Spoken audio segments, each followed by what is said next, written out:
Hello there. I hope you are taking care of yourselves during this rainy season and the weather. I remember last time I told you that I will come back and expound more on this very important and diagnosed condition called irritable bowel system. I am here now to get moving and tell you more about this condition, and I think you'll benefit so much. Digestive system diseases, referred to as the gut, has many different diseases that affect all of us, the whole of humanity. It is often said that when the gut is unwell, the whole body is unwell. So that gives you the importance of dealing with this gut. Majority of the gut diseases have laboratory tests, x-rays, scans that are done to diagnose the condition. The diagnosis is made by doing these tests. But there is this one common condition, probably the commonest, that does not have tests to be done like other tests to diagnose it. And for this reason, tell you, ladies and gentlemen, many patients move around trying to get the diagnosis done so that they can get treatment, and they get frustrated because the doctors are trying one test after another, not getting anywhere. Incidentally, to make matters worse, when you do all these tests, you can sometimes obtain an incidental finding, which is not the disease that brought the patient to the clinic, and the patient is in trouble because the doctors are going to start treating it, and the patient's condition, of course, will just get worse. This condition I'm talking about is the one I told you is called IBS. It is in abbreviations for irritable bowel syndrome. My aim today is to show you how simple it is to make a diagnosis of IBS. In fact, by the time we finish, you'll be surprised why some of the medical people miss it, because it's so simple. In fact, sometimes I told one of the patients when they come here, it's like 1 + 1 is 2. And therefore, when it's diagnosed, then of course the patients can get the proper treatment. With that introduction, ladies and gentlemen, let me tell you about this IBS. Let me start by telling you how a patient with IBS presents. What are the main symptoms? There are at least 4 main symptoms. 1, they have abdominal pain. And number 2, apart from the pain, the stomach is uncomfortable because it is full of gas. And that is one of the commonest symptoms that keep on bothering patients. This causes or contributes to the abdominal discomfort that patients present with. And number 3, they come and present with what they would call a poor appetite, unable to eat well. But really what they mean, or what is happening, is their stomach, where they want to put food, is so full of gas. Therefore, they eat little amount of food and they feel full. And the other most important symptom that is so common in keeping with IBS in part of the diagnosis is that they do not pass stools well. I usually tell patients how a normal person passes stool, although I'll explain that in a bit more detail. And therefore, the patient has either constipation, other people have diarrhea, and diarrhea here means more of passing small amounts of loose motion several times a day.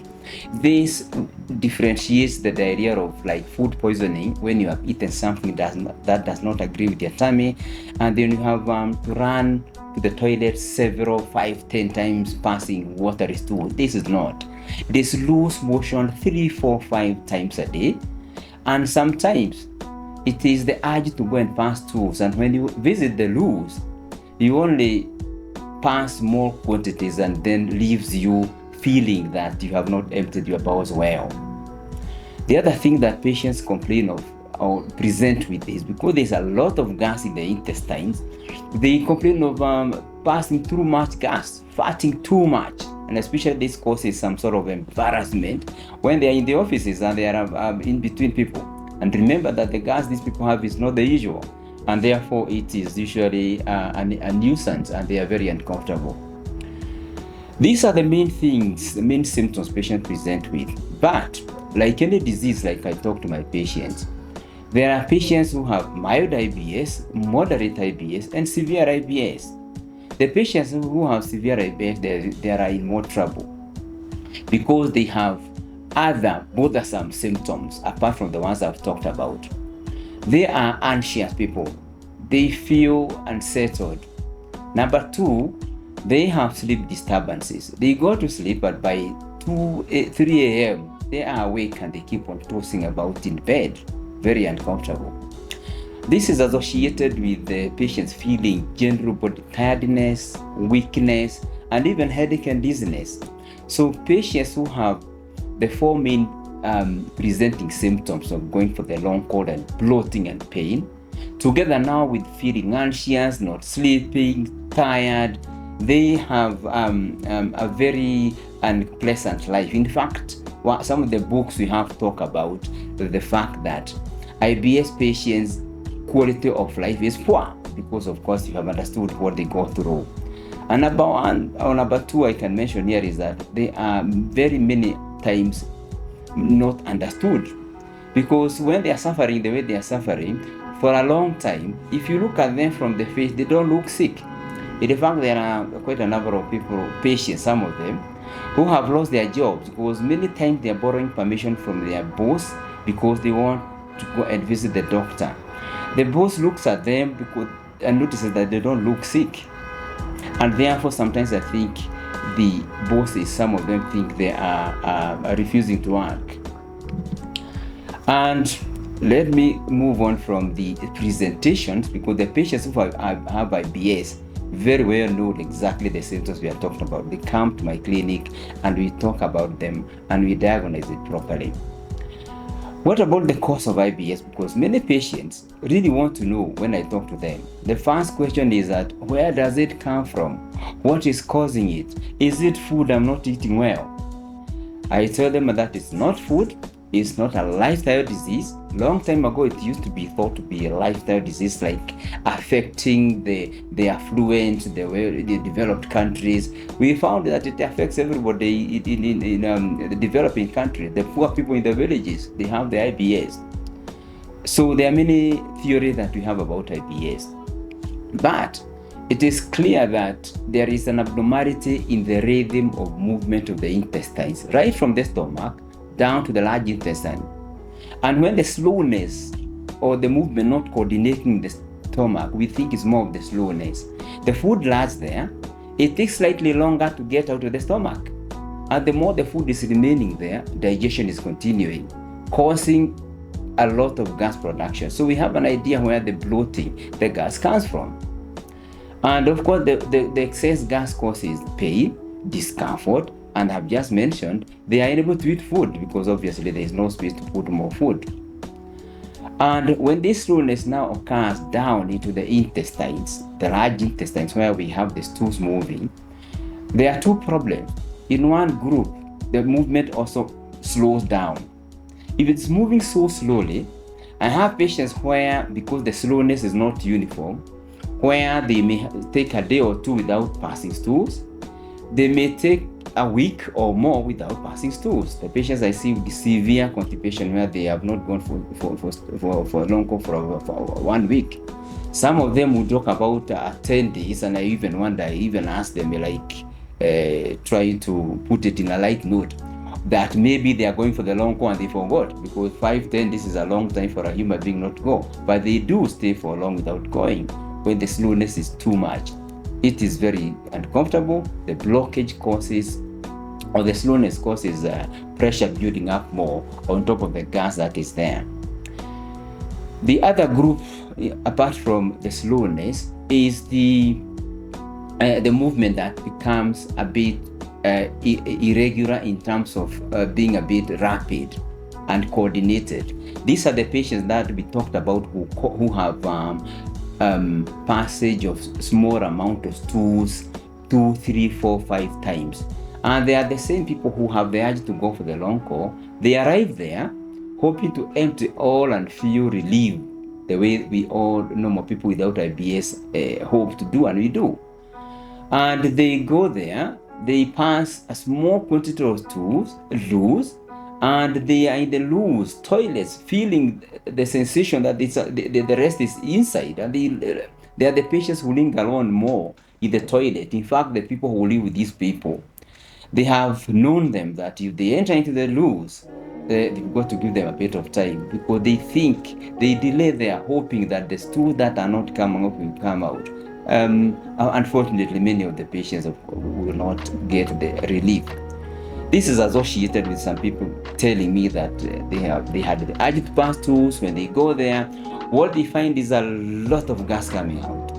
One of the things that almost all patients mention, and a lot of them together, the ones who have IBS, they have a way of telling me that when they are there, they pass more loose stools with a lot of gas, and there is a tendency for them to mention to me that the gas that comes out is extra smelly, that they themselves do not wish to linger there long.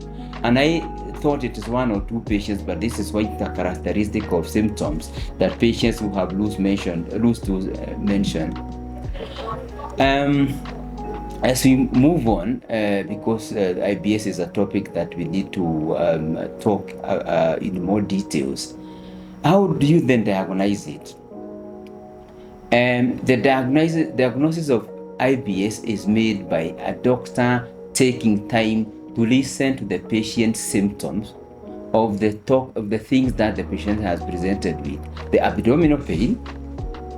Most of the patients will talk of pain and bloating, but knowing that this may be IBS, then the doctor will go ahead and make sure that he has confirmed that they always have abnormal passage of stools, either constipation or the diarrhea, the loose motions, or the ones who take long in the toilet hoping by luck the stools will come out.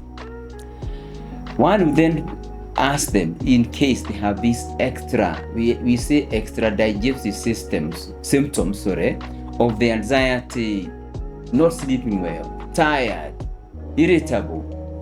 I think this word was coined, we think, long ago, because these patients, because of what is going through them in their lives, they are irritable. They meet a man and the wife, where the husband thinks the wife has another problem because she is irritable, doesn't want to talk, not realizing that what is going through her body is very, very uncomfortable, and they have no mood to have a conversation because of what they are feeling. I think that the word irritable fits them very well. And if the doctor has taken time, is actually, let me repeat this again. The doctors miss it because it's not a condition where the patient enters your clinic and you're in a hurry to finish the consultation within 1 or 2 or 3 minutes. The patients need time to be listened to. The doctors, you get the information they want to get, because they know that the symptom that we have talked about IBS, they must all fit in together, because the diagnosis is made by the patients and the doctors putting the symptoms they have talking together. These are the symptoms that make a diagnosis of IBS. But some doctors or other questions are asked. If the patients have given you all the symptoms of IBS, how sure are we that you are not misdiagnosing or missing another serious disease, so that you don't miss it? Very, very simple. We found that if a patient has characteristic symptoms of IBS, the one we have talked about, then you go ahead and talk to the patient, examine the patient to find out whether they have other symptoms or signs that may indicate another disease. If a patient has an intentional weight loss, first of all, let me put this before this is important. The patients who have IBS have long-standing symptoms. They will talk about years, symptoms on and off, sometimes rather severe, sometimes not very severe. And if you look at them, that's why I mentioned that they are misunderstood, because they don't look sick. Most of them have no significant weight loss. So if you talk about a patient who has an intentional significant weight loss, then you know there could be something else, not IBS. Temperatures being high, fevers, that is not IBS. If the vomiting has blood or passing stools with blood, you know, this is not IBS. Then you must do other tests to rule out a real disease causing these symptoms. All important of colon cancer, which is feared because we have seen the increase now. Long ago, it used to be common in the Western world, in the Wazungus.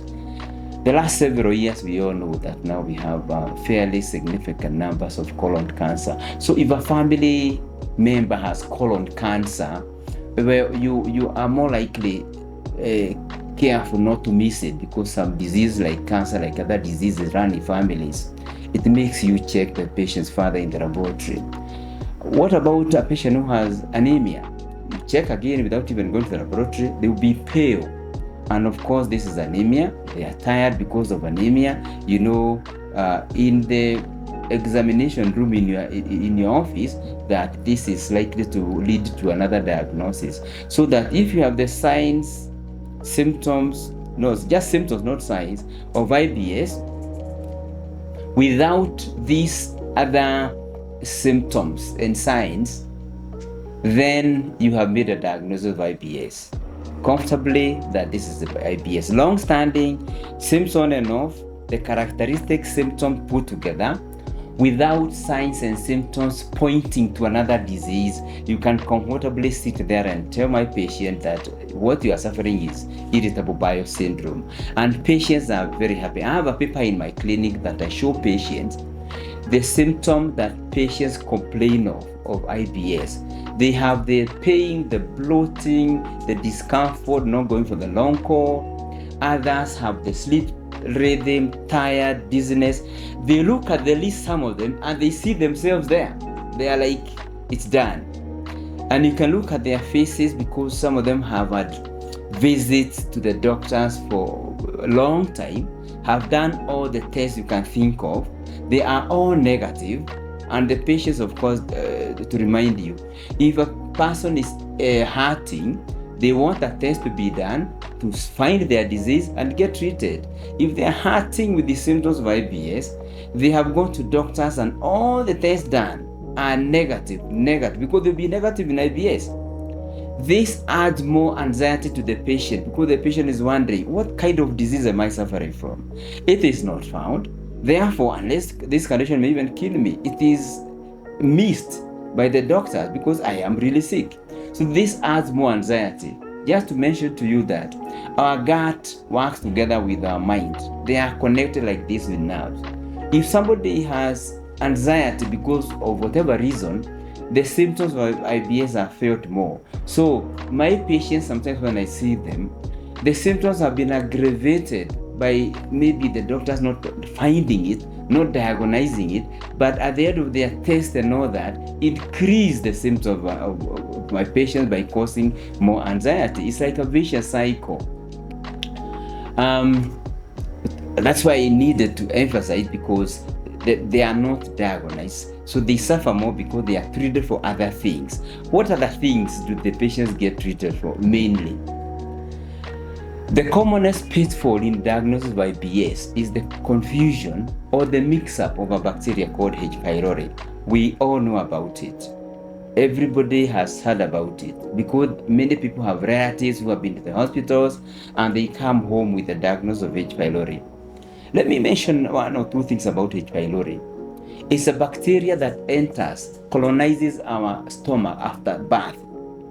Early childhood until 10 years, 15 years. Then from there, it lives in the stomach until we die. It lives there forever. It is present in over 80% of the population. It lives there, causing no symptoms, unless there is another disease. Like, of course, I'm not there on how we treat patient H. pylori, because, of course, this is a topic of another day. But there are guidelines on how to treat it if the patient has been diagnosed to have symptoms caused by H. pylori. So, my patients, IBS, you can see, because it's already there in almost everybody, if the test for H. pylori is done in stools, it is almost always going to be positive. The medical people not recognizing IBS, they will be happy, hey, they have found something here, and then they start treating the H. pylori. There are patients who have taken the called kits for H. pylori countless times, and they are the ones we see sometimes, and it is probably one of the things that we like talking about it, so that if the patient recognizes that they have symptoms like I've described them in keeping the IBS, they will be able to know that H. pylori is not the disease, because they already know that after being diagnosed, given the kits, of course the symptoms will not go away, because H. pylori was not the cause of the IBS. I have just mentioned that IBS has its own causes or reasons for treating it, because it's treated, but the doctor must be able to know who to be treated for H. pylori, and maybe having made sure that what has brought the patient to the clinic that day was not H. pylori. And maybe I tell my junior doctors, treat the patient with what the patient has come with.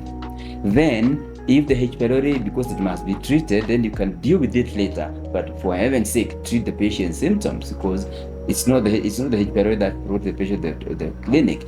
I tell patients, I'm a 60-year-old person, H. pylori. I tell the junior doctors, you know very well that 60-year-old, this person has lived with H. pylori since they were born. So really, you must look for something else before hammering them continuously for IBS, for H. pylori, which must be treated, I've just mentioned. And that is a topic for another day, but at least see what is bringing the patient that day and treat it, and then you can then follow them up for the treatment of H. pylori. The treatment of H. pylori begins with the diagnosing. Remember, to treat any disease, the first thing is to diagnose it. And that's where it begins, with IBS diagnosis. And from there, it's simple. The doctor then you choose some very simple medications, appropriate ones, to manage the IBS symptoms. And I will end my talk here today. It's like an introductory talk, but with emphasis on my patients out there, the majority who have suffered or who are still suffering with IBS symptoms because of not being diagnosed. In summary, why? Because it has no test to be done. And I think some patients do ask me, why then is not being diagnosed? I have no answer, but I believe this is the reason, one of the reasons. In medical school, when doctors we are learning, we are taught to listen to the patient's symptoms that brought the patient to the hospital. Then we can examine a patient. The next thing that follows in medical school, mainly emphasize, is to take specimens, do laboratory tests, x-rays, and wait for these tests to come from the laboratory to tell you the disease and treat it. So if there's a disease like IBS which has no test, I think because of that reason, let me use the words, gets forgotten, for lack of a better word to use, because we see so many who have moved from one unit, one doctor clinic to the clinic, and the more they go, the more they get anxious, and the more they get anxious, in summary, the more the symptoms of IBS are felt. I will stop there, ladies and gentlemen. We'll be getting information from you from my talk today, and then obviously see how we can help each other. Thank you very much.